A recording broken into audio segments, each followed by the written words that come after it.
Hey guys, how you doing? It's Tim. So, have you mastered the one skill that the happiest, most successful people in the world have mastered? You might be asking, Tim, what's that skill? And the skill is your ability to pivot. What do I mean by that? What I mean by that is in life, there's so many things that are challenging, that can be overwhelming, that can stress you out, that can make you feel disappointed or hurt or upset or frustrated or angry. And it can be so overwhelming sometimes, the things that we go through. It just feels for a lot of people that we're on this losing streak and we can't figure out how to break it, how to shift it, how to change.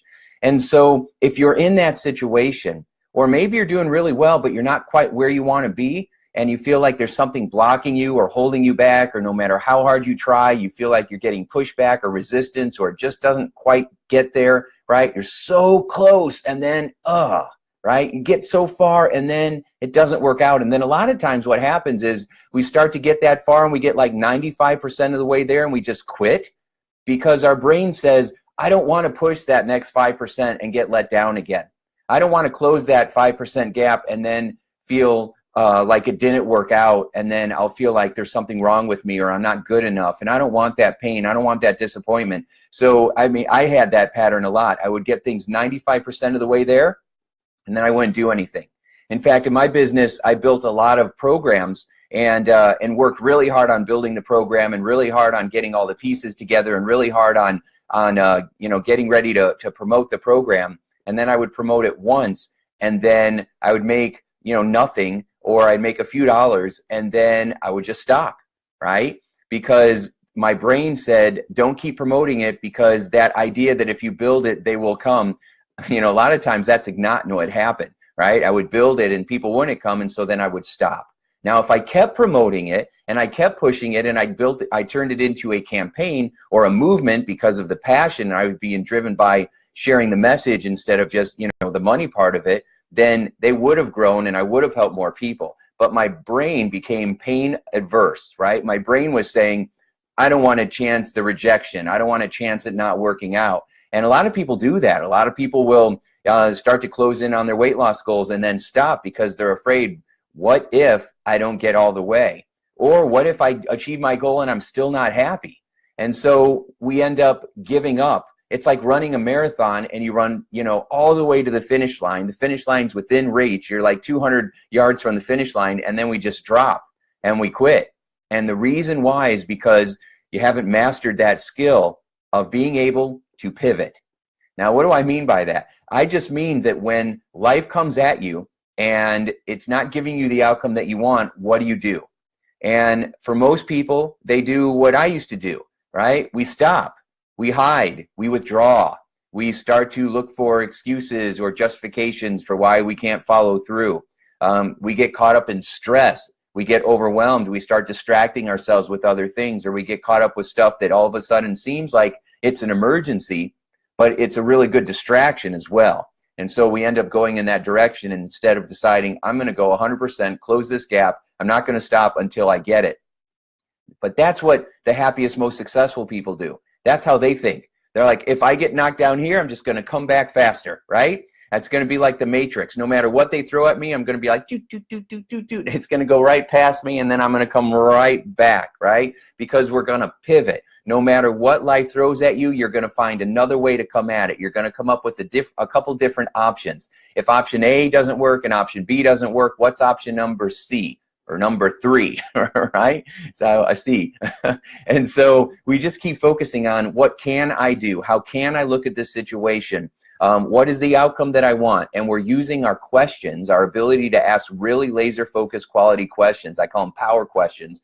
Our ability to ask the right questions so that we can keep refocusing our mind on, all right, it didn't work out. How do I want it to go? How do I want to feel? How can I make this work out? What is the next step that I can do? Or I can work backwards. If it did work out, what would have happened? What would have been the step before that? What would have been the step before that? And we kind of work from the outcome backwards. We call it reverse engineering, right? And so we can reverse engineer our goals. So however you want to do it. But remember, when you try to achieve a goal, a lot of times it ain't going to work out in the beginning. A lot of times you're going to relapse. You're going to fall off the wagon. You're going to wander off the path. You got to have a way of getting back on the path. And that's what I call the pivot, right? When you're pivoting, you're asking yourself, all right, I know this didn't work out. I know I'm scared. I know I'm frustrated. I know that, things from the past, have messed with me a little bit, or it hasn't worked out in the past, or I realize that, people have disappointed me, or things didn't go the way that I wanted, or I tried really hard for something and I didn't get it, and I felt like that, was a real blow to my ego or my confidence or whatever it may be. But what am I going to do about it? Am I going to stay stuck? Am I going to be the victim? Am I going to feel sorry for myself? Or am I going to pivot? And pivoting means, all right, wait a second. I love myself. I accept myself. I know I'm good enough. I know it will work out if I just keep going. Because the people that get what they want, they're not any more talented or smart or special or anything else. They just keep going for it anyway. Because for them, it's not even about achieving the goal. It's the journey, because through the journey, they know they're going to grow. They know they're going to become more. They're going to have more experiences. I would much rather wear out than rust out, right? I'd much rather get knocked down in the game over and over than watch from the sidelines, because then you don't get anywhere. You don't learn anything. You don't experience all the array of emotions from being on the sidelines, right? You don't want to look back on your life and say, man, I wish I would have done this. I wish I could have tried this. I wonder what would have happened if I would have leaned in instead of, leaned back. What if I would have ran forward instead of yielding and stopping, right? What if I would have decided to just take that one more step? You don't want to stop digging 6 inches short of the gold. It'll drive you insane. And if you've done that before, you know how bad that is. So what are you going to do this time? And so you keep looking for ways to motivate yourself. You keep saying, all right, this time I'm going to pivot. This time I'm going to ask these power questions. All right, what do we want? What do I want to create? What do we want? And the voices in my head. What do I want, right? How do I want to feel? What can I do that will help me feel motivated? How can I make this fun so I naturally feel the desire to follow through? Who do I have in my good vibe tribe, my circle of influence that I can lean on for support, for great ideas, for feedback, for motivation, right? For accountability. What tools do I have at my disposal? What's the first step that I can take so I start to feel like I'm making progress again? What is it that I can do that would, where I could be grateful for what I have accomplished so that I feel good enough to say, all right, I have done a lot of great things. I'm really proud of myself for the 95% of it that I have done well. That means I only have 5% left to go. So what can I do to close that gap and make it fun and make it exciting and make it feel like it's worth doing?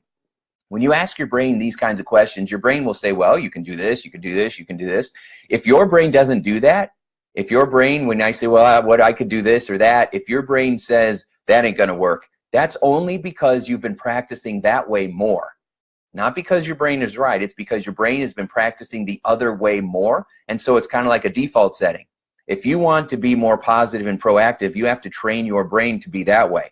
Because my brain was trained to focus on what's not working and it's not going to work out and people are going to disappoint you. I had to really train my brain hard, and I still regularly every day have to reinforce in that mindset, my mindset that what can we do? Where is my silver lining? How can we make this work? What are we going to do to conquer the day? What can we do to make this happen? Because I know that the other way is draining and it leaves you unhappy and resentful and frustrated. And I have wasted too much of my life doing that. So I focus instead on, all right, what can I be grateful for? How can I add value? What can I do to start feeling like I'm making momentum and progress again? And then at least in my mind, I'm taking those seeds and I'm putting them in the ground, because I know darn well that keeping those seeds in my hand or in my pocket, they ain't going to grow there. So I'm going to put them in the ground. I'm going to take one more chance. I'm going to take one more swing. I'm going to put one more seed into the ground, and I'm just going to keep going. And even if 8 out of the things that I try don't work, which a lot of times that's exactly what happens, I know that 9th and 10th thing that does work is going to make up for all 8, right? If 9 times I strike out, if I hit it once, I know that one time is going to be a home run and it's going to make up for the other 9. And that's really how it works. So if you want to achieve wild success and be happier and have more peace in your life, you got to get good at pivoting, right? Whatever life throws at you, you're going to come back. And you're going to say, all right, fine. You're kind of like one of those blow-up dolls, right? The Weeble Wobbles, right? No matter how much they get knocked, they just keep popping back up. I want you to be like a Weeble Wobble, right? Not where you're letting life beat up on you, but life could be challenging and full of hardships. And so you've got to learn how to not just bounce up and get hit again, but bounce up and then pivot. So the next time life throws a jab at you, you're out of the way and then you're moving in, you're leaning forward, and you're winning the day. All right? So pay attention to this, take it to heart, watch this video again, write down the questions that I ask myself so you can start asking yourself those questions. It's called modeling, right? If you see something that's working, do it, right? Don't question it, don't analyze it, don't tell yourself it's not going to work, right? Try it and do it, and don't just do it for today. Do it for the next 2 weeks, and then see if it works for you, and guess what? It will, because the quality of your life is determined by the quality of the questions that you ask yourself. So make sure you write down these questions and start asking them with the goal and the intention of being really good at pivoting so that you are among this very small group of people who are happy and successful.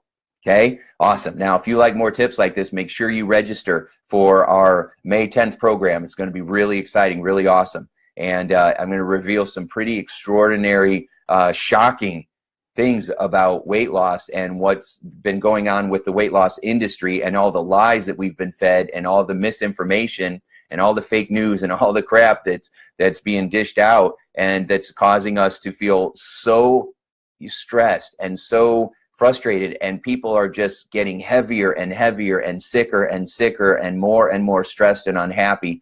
And if you want to change that the way that I do, then join me, right? And be there live, because there's something special about being there live. So make sure you use the link. It's over there in the notes. Register right now, and let's start doing something about it. All right? So I'll see you soon. Thanks, and enjoy your day. Bye.